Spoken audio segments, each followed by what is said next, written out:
27 जुलाई सन 2020 को जब डॉक्टर कफील केस की सुनवाई इलाहाबाद हाई कोर्ट में हो रही थी, कोर्ट नंबर 32 के डॉक्टर जस्टिस गुप्ता और जस्टिस चौहान की बेंच में जब ये सुनवाई की जा रही थी, उस समय मैं इलाहाबाद हाई कोर्ट के परिसर में था और पूरी जानकारी आप लोगों तक मैंने वो पहुंचाई है।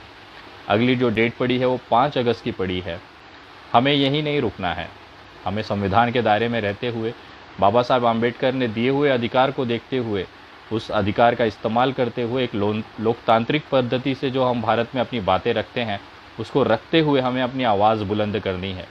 और आप लोगों ने जिस तरह से सुबह शाम पूरे दिन मेहनत करके डॉक्टर कफील के रिहाई के लिए आवाज़ उठाई, उसका परिणाम अब दिखना शुरू हो गया है। आज बहुत सारे देश के नेता, बहुत सारे सामाजिक कार्यकर्ता, बहुत सारे सोशल एक्टिविस्ट आज इस मुहिम में साथ जुड़ते नज़र आ रहे हैं। उसी क्रम में आप लोगों को बताना चाहूँगा कि कांग्रेस पार्टी की प्रियंका गांधी जी ने भी आज खुले तौर पे पत्र लिखकर योगी सरकार से निवेदन किया है डॉक्टर कफील को रिहा किया जाए। उनके कुछ पत्र और ट्वीट्स आप देखिए।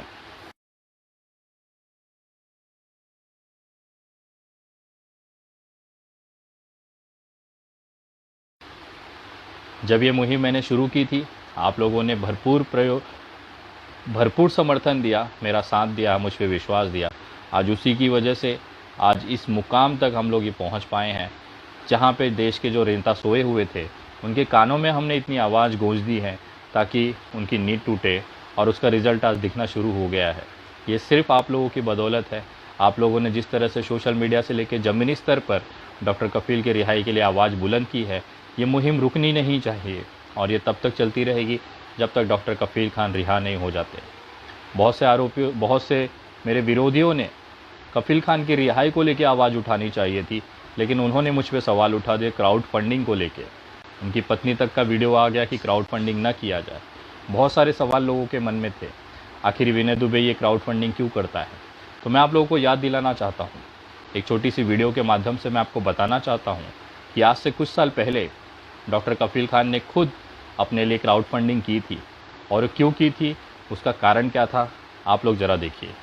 को ये क्वेश्चंस है मेरे सपोर्टर्स को ही कि आपको पैसे की क्यों ज़रूरत पड़ी, आपको तो पॉलिटिकल पार्टी या जमात या इससे पैसे मिले। तो मैं उनको ये क्लियर कर देना चाहता हूँ कि मुझे ना तो किसी एनजीओ ने, ना किसी संगठन ने, ना किसी सोसाइटी ने, ना जमात ने, ना एमपी, ना एमएलए, ना किसी पॉलिटिकल पार्टी ने 1 रुपए की मदद नहीं की है जब से मैं जिस दिन से जेल गया हूँ या आज तक, एक्सेप्ट क्राउड फंडिंग के बाद जो मेरी अपील थी, उसके बाद जो मेरे अकाउंट में पैसे आए या क्राउड फंडिंग के थ्रू वही पैसे आए हैं। चाहे लोअर कोर्ट से लेकर हाई कोर्ट तक, चाहे वकील की फीस हो या जितने भी खर्चे हुए हों, वो हम लोगों ने अपनी तरफ से किए, मेरी फैमिली ने। शुक्रिया। आज जो लोग मुझे टारगेट कर रहे हैं, ख़ास तौर पे मुस्लिम समुदाय का एक छोटा सा तबका जो कभी नहीं चाहता कि डॉक्टर कफील खान रिहा हो, बाहर आए, क्योंकि अगर वो बाहर आ जाएंगे तो इनकी जो धर्म की राजनीतिक है, इनकी जो कौम की राजनीतिक है, वो ख़राब हो जाएगी। वो ये बर्दाश्त ही नहीं कर पा रहे हैं कि एक हिंदू भाई आके एक मुस्लिम भाई की क्यों मदद कर रहा है।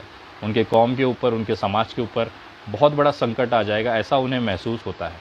लेकिन मैं कहना चाहता हूँ, ये हिंदुस्तान है, ये भारत है, ये सबका भारत है, ये मुस्लिमों का भी भारत है, ये हिंदुओं का भी भारत है, और हम सब आपस में भाई हैं। अगर एक भाई के ऊपर मुसीबत आएगी तो दूसरा भाई उसका हाथ ज़रूर पकड़ेगा। वो ये नहीं देखेगा कि वो हिंदू है कि मुसलमान है। ये मेरा धर्म है, मेरी इंसानियत है, और मेरा ही इंसानियत जो है वही मेरा धर्म है। मैं आप तमाम लोगों से कहना चाहता हूँ कि इन तमाम विरोधियों को मैं बताना चाहता हूँ कि क्राउड फंडिंग इसके लिए की गई थी ताकि डॉक्टर कफील के परिवार पर आर्थिक बोझ न पड़े। डॉक्टर कफील ने अभी बताया कि जब उनके ऊपर मुसीबत आई, जब वो जेल में थे, तब कोई भी कौम का बंदा, कोई भी जमात का बंदा, कोई भी नेता, कोई भी राजनीतिक दल, कोई भी संगठन, कोई भी सामाजिक कार्यकर्ता उनकी मदद के लिए आगे नहीं आया था। मैं नहीं चाहता था रासुका जैसे गंभीर धाराओं में गिरफ्तार जेल में बंद डॉक्टर कफील के साथ यही चीज़ें दोहराई जाए, कि उनके साथ वो अपने आप को अकेला महसूस करें। आखिर वो आज जेल में हैं, आपके लिए, मेरे लिए। उन्होंने सीए एनआरसी के मंच पर जाके सीए एनआरसी का विरोध किया, जिसके विरोध में सरकार ने उन्हें जेल में उठा के डाला। कि सीए एनआरसी का विरोध आपके लिए था, मेरे लिए था, संविधान की रक्षा के लिए था। आज वो अकेला महसूस कर रहे हैं। इसी अकेलेपन के लिए उनके मुसीबत की घड़ी में विनय दुबे जैसे लोग साथ में खड़े हैं। ये आप लोगों को बर्दाश्त नहीं हो रहा है। रही बात क्राउड फंडिंग की, तो उनके ऊपर आर्थिक बोझ ना पड़े, उसके लिए मैंने किया था।